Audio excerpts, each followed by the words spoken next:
Nothing has proved more indispensable to the progress of humanity than fire. Neither has anything been more violently destructive. And especially is this true when, as on at least one remarkable occasion, flames ceased to be the man's servant and seemed to acquire a spirit and a will of their own. In England, during the middle of the 19th century, it was customary for housewives to fumigate their homes with burning sulfur.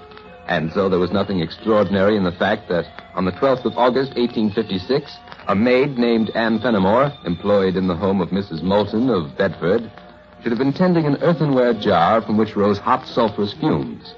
Mrs. Moulton! Mrs. Moulton! I've spilled the fire right on the floor. Oh, good heavens. Well, don't just stand there, girl. And so the flames were speedily smothered.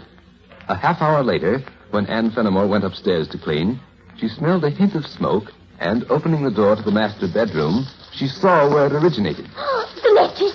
The mattress is burning. This time, the maid did not wait. She went into action herself, and within a few moments, the fire was extinguished. Anne, come here quickly. I need help. Oh, where are you, ma'am? In the linen closet. The linen has caught fire. Throughout the remainder of the day, and during the day that followed, the two women rushed from one part of the house to another, putting out fires. And then, on the evening of the second day, Mr. Moulton, who had been on a business trip to Ireland, returned home. It was raining when he arrived at the station. By the time he reached his house, his clothes were quite damp. His wife met him at the door.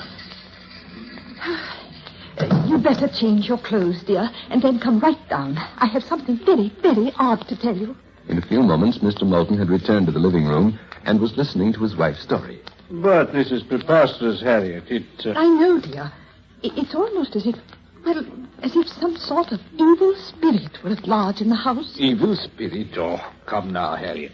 Obviously, all the fires are somehow related to the first one. Perhaps there were sparks that managed to spread without your noticing. Begging your pardon, ma'am. Yes, what is it, Anne? The master's clothes. The ones that we line up in the bedroom. I just found them, ma'am. All burned to a crisp. Before another day had passed, the strange events in the Moulton home were known to the whole community. Neighbors dropped in and then departed in haste. For during their brief stay, not only the chairs on which they sat, but even the handkerchiefs they drew from their pockets burst into flame.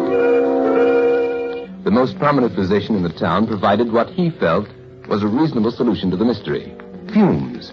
Inflammable, sulfurous fumes had permeated the entire house. How could he be right when some things that burned weren't even in the house?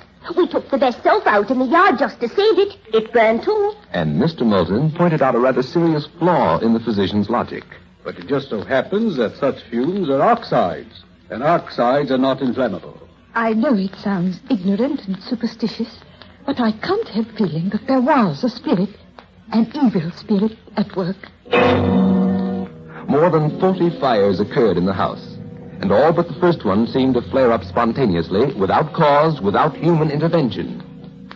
Perhaps it is a sign of ignorance and superstition to attribute them to a spirit, a non-human agent, but no other adequate solution has been offered to this remarkable mystery.